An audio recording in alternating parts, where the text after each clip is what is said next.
ज्ञान से विश्व पटल पर प्रकाशमान हो रहा है। चिकित्सा के क्षेत्र में महर्षि चरक और सुश्रुत से शुरू हुई परंपरा आज कोरोना वैक्सीन का निर्माण कर देश दुनिया के लोगों की प्राण रक्षाता है, क्योंकि हमारे देश में मान और शान उत्तराखंड राज्य प्राकृतिक सुंदरता के लिए जाना जाता है। इस प्रदेश को देवभूमि के नाम से भी कहा गया है।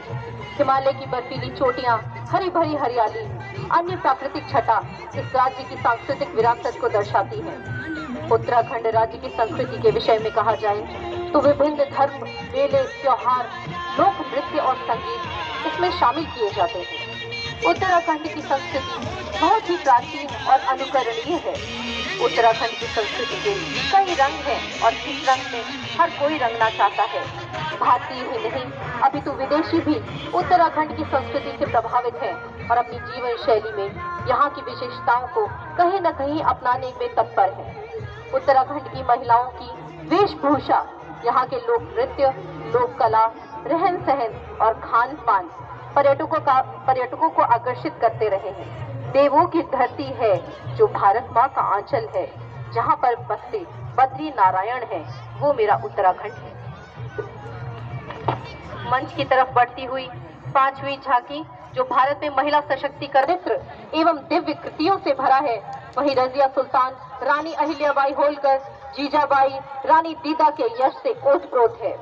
आज भारत की आधुनिक महिलाएं हर क्षेत्र में अपनी पहचान बना रही हैं, चाहे वह भारत की महान शिक्षिका सावित्रीबाई फूले हो या झांसी की रानी रहने वाली टेसी थॉमस हो या साइना नेहवाल।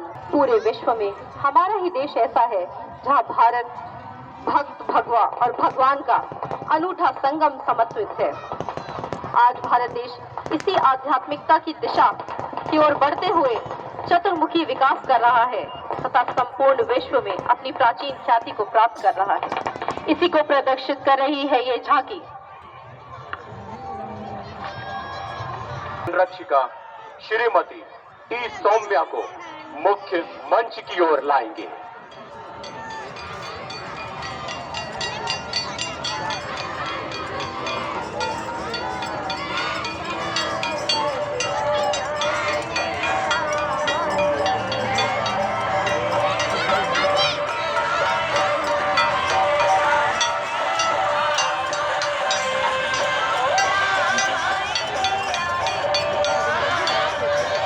तिरंगे में मौजूद 3 रंग, केसरिया, श्वेत और हरा। सफेद रंग शांति और पवित्रता की निशानी है। तिरंगे के तीसरे रंग यानी हरे रंग को संपन्नता का प्रतीक माना जाता है और ये तीनों रंग मिलकर आज देश के गौरव को बढ़ा रहे हैं। श्रीमती टी सौम्या मंच पर एवं श्री अजीत अग्रवाल गुब्बारों का गुच्छा उन्हें सौंपते हुए।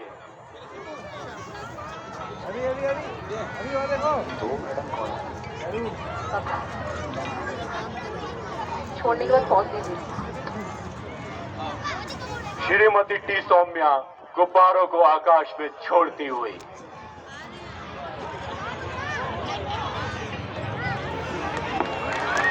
और ये उड़ते हुए गुब्बारे दर्शाते हैं भारत की उड़ान, आसमान की ऊंचाई को भी मात देने वाली उड़ान। ये है हमारा कामयाब भारत, नायाब भारत, लाजवाब भारत। ये है हमारा नया भारत। कभी महक की तरह हम गुलों से उड़ते हैं, कभी धुएं की तरह पर्वतों से उड़ते हैं। ये कैंचियां हमें उड़ने से खाक रोकेंगी कि हम परों से नहीं, हौसलों से उड़ते हैं।